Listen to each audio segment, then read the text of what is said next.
Good morning दोस्तों, Ashrafi coaching classes के इस यूट्यूब प्लेटफॉर्म पर आपका हार्दिक स्वागत करता हूं। तो आज हम बात करने वाले दोस्तों स्टैटिस्टिक्स जीके के बारे में, जो कि आगामी भर्ती परीक्षाओं के लिए वेरी इंपॉर्टेंट क्वेश्चन है दोस्तों।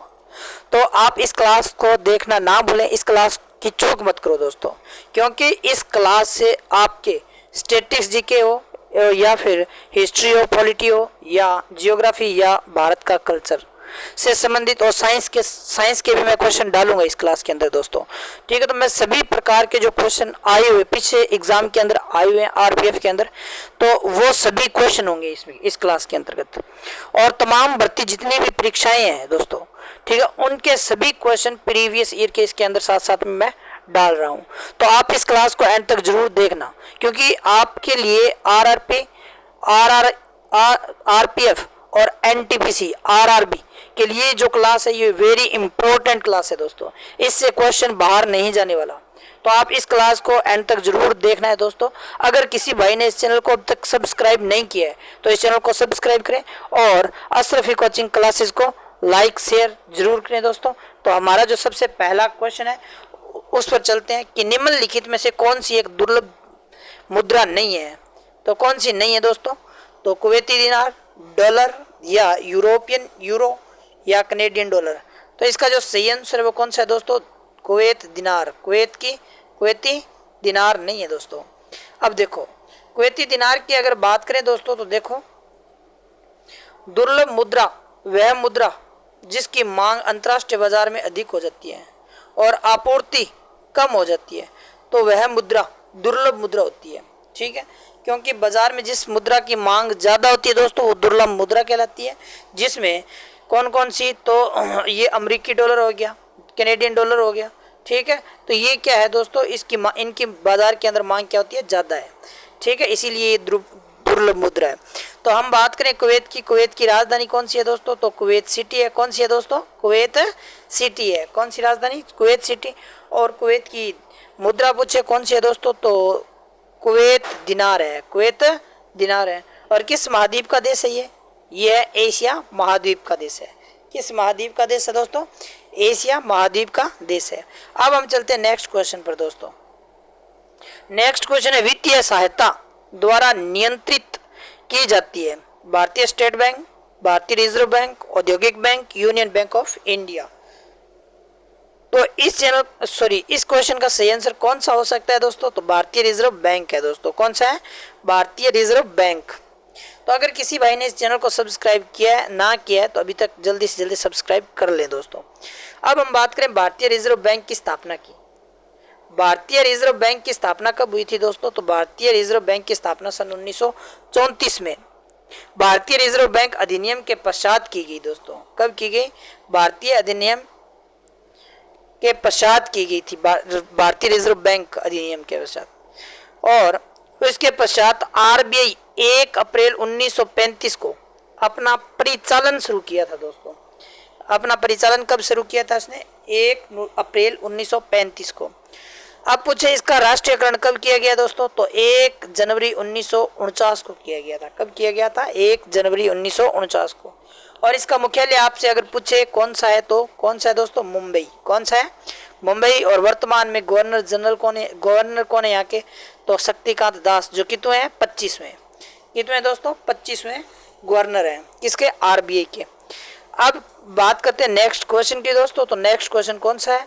वस्तु का वैश्विक संकेत यानी भौगोलिक इंडिकेट जीआई टैग पंजीकरण और संरक्षण अधिनियम कब लागू किया गया था? तो जीआई टैग जो दिया गया था ये किस अधिनियम के तहत लागू किया गया था? तो अधिनियम 1919, अधिनियम 2009, अधिनियम 1999, अधिनियम 1986। तो इसका सही आंसर कौन सा है दोस्तों? 1999। कौन सा है? 1999। अब हम बात करें अधिनियम 1999 की दोस्तों। तो भौगोलिक संकेत अधिनियम वर्ष 1999 में क्या हुआ था दोस्तों? पारित हुआ था। क्या हुआ था? 1900 पारित हुआ था। क्या होता दोस्तों? 1999 में पारित हो गया था। किसी क्षेत्र में विशेष उत्पाद को दिया जाता है, यह टैग उसे स्थान को दुनिया भर में पहचान दिलाता है। यह वर्ष 2004 में दार्जिलिंग की चाय को दिया गया था। किसको दिया गया था दोस्तों? ये चाय को दिया गया था। किसकी चाय? दार्जिलिंग की चाय। अगर बात करें ना भारत के अंदर ये जीआई टैग कब से दिया जाना प्रारंभ हुआ है दोस्तों?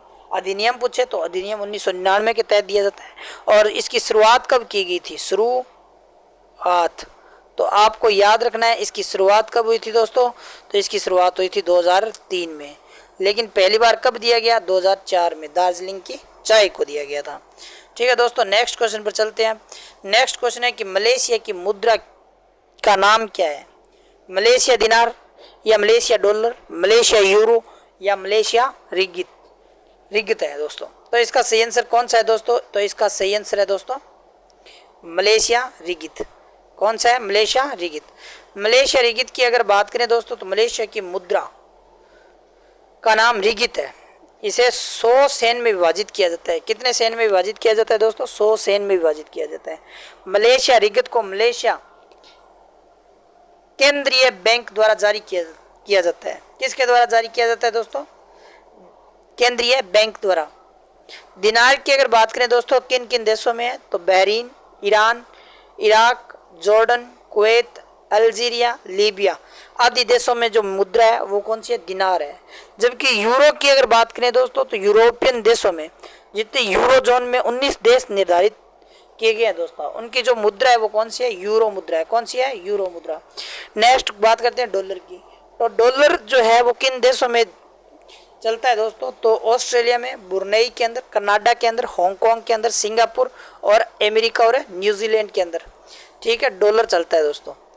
अब हम बात करते हैं नेक्स्ट क्वेश्चन के बारे में चर्चा कर लेते हैं दोस्तों कि एशिया कप निम्नलिखित में से किस खेल से संबंधित है? तो किस खेल से संबंधित है? हॉकी या रग्बी या क्रिकेट या बेसबॉल?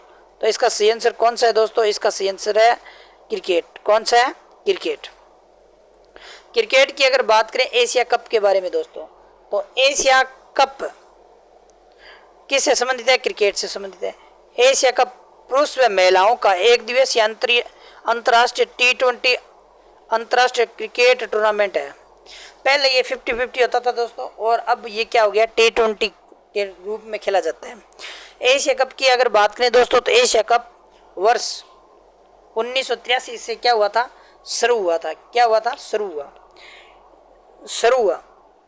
इस कप में कौन कौन से देश भाग ले सकते हैं दोस्तों? तो हांगकांग ले सकता है, श्रीलंका ले सकता है, भारत ले सकता है, Pakistan, Bangladesh, Afghanistan, Nepal, Thailand, Indonesia, China. ठीक है, इस देश में इस प्रतियोगिता में क्या ले सकते हैं? ये देश भाग ले सकते हैं। जबकि इसमें कौन कौन सी टीमें खेलती है दोस्तों? तो पुरुष टीम कौन कौन सी खेलती है? तो भारत खेलती है, पाकिस्तान, बांग्लादेश और अफगानिस्तान खेलता है दोस्तों। ठीक है, अफगानिस्तान और श्रीलंका खेलता है दोस्तों। कौन खेलता है? श्रीलंका खेलता है दोस्तों।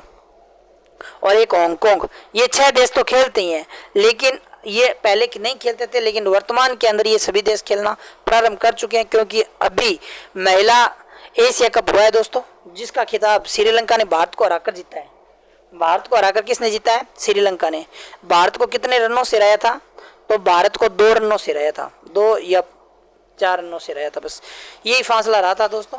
तो इसके अंदर महिलाओं कौन कौन सी टीमों ने भाग लिया था? तो भारत ने लिया था, पाकिस्तान ने लिया था, बांग्लादेश थी, और इसके अंदर कौन थी? तो नेपाल थी, और कौन थी दोस्तों? थाईलैंड भी थी और इंडोनेशिया भी थी दोस्तों। ठीक है, तो इस अब महिला टूर्नामेंट का खिताब किसने जीता है? श्रीलंका की महिलाओं ने जीता है। किसको हराकर? भारत को हराकर, भारतीय टीम को हराकर ये खिताब जीत लिया दोस्तों। तो हम चलते हैं नेक्स्ट क्वेश्चन पर। नेक्स्ट क्वेश्चन ये है दोस्तों कि भारतीय फिल्म और टेलीविजन संस्थान किस शहर में स्थित है? अहमदाबाद, नई दिल्ली, मुंबई या पुणे? तो इसका जो सही आंसर है वो कौन सा हो सकता है दोस्तों? तो इसका सही आंसर बताओ दोस्तों आप। तो इसका सही आंसर है पुणे। कौन सा है दोस्तों? पुणे। कौन सा है? पुणे। पुणे की अगर बात करें दोस्तों तो देखो, भारतीय फिल्म और टेलीविजन संस्थान पुणे महाराष्ट्र में स्थित है। इस संस्था की स्थापना भारत सरकार के द्वारा 1960 में पुणे के पूर्ववर्ती प्रभात स्टूडियो में की गई थी। यह संस्थान भारत सरकार के सूचना एवं प्रसारण मंत्रालय के अंतर्गत एक स्वशासी संस्था है दोस्तों। ठीक है, तो ये भी आपको याद रखना है। नेक्स्ट क्वेश्चन की बात करते हैं दोस्तों। तो नेक्स्ट क्वेश्चन है कि इनमें से कौन सा शास्त्रीय नृत्य नहीं है दोस्तों। तो कौन सा शास्त्रीय नृत्य नहीं है, मणिपुरी, ओडिसी, रामलीला या कुचिपुड़ी। तो इसका सही आंसर है रामलीला। कौन सी लीला, रामलीला दोस्तों। रामलीला की अगर बात करें दोस्तों तो रामलीला एक लोक नृत्य है। रामलीला उत्तर प्रदेश में ब्रिज क्षेत्र या ब्रज क्षेत्र का एक लोक नृत्य है जो राधा कृष्ण की कहानी को चित्रित करता है। शास्त्रीय नृत्य की अगर बात करें तो कौन कौन से दोस्तों, एक तो कौन सा हो गया भरतनाट्यम हो गया, दो कथकली, तीसरा कौन सा है, तो दूसरा कथक है, तीसरा कथकली है, चौथा कुचिपुड़ी है दोस्तों, और पांचवा कौन सा है, ओडिसी है, और छठा मोहिनी अट्टम है, सातवां ओडिसी, और एक मणिपुरी है, और एक कौन सा है दोस्तों, सत्रिय नृत्य। कौन सा, सत्रिय नृत्य। ये कुल कितने नृत्य हैं, 8 नृत्य। नेक्स्ट क्वेश्चन है कि ब्रिटेन की मुद्रा क्या है, यूरो, पाउंड, डॉलर, मार्क। तो इसका सही आंसर कौन सा है दोस्तों, इसका सही आंसर है पाउंड। क्या है, पाउंड। तो ब्रिटेन की मुद्रा पाउंड है दोस्तों। अब हम बात करें ब्रिटेन की मुद्रा को लेकर। ब्रिटेन की मुद्रा पाउंड स्टर्लिंग है। पाउंड स्टर्लिंग यूनाइटेड किंगडम उसके क्षेत्र जैसे आइल ऑफ मैन, जर्सी या गवर्नेस, और ब्रिटिश विदेशी प्रदेश जैसे दक्षिणी जॉर्जिया, दक्षिणी सैंडविच द्वीप, अंटार्कटिक क्षेत्र और ब्रिटिश हिंद महासागर क्षेत्र की मुद्रा क्या है दोस्तों, तो पाउंड स्टर्लिंग है। जबकि यूरो ऑस्ट्रेलिया की है और ऑस्ट्रिया की है दोस्तों, बेल्जियम और साइप्रस, और कौन सा है दोस्तों, जर्मनी या स्पेन है।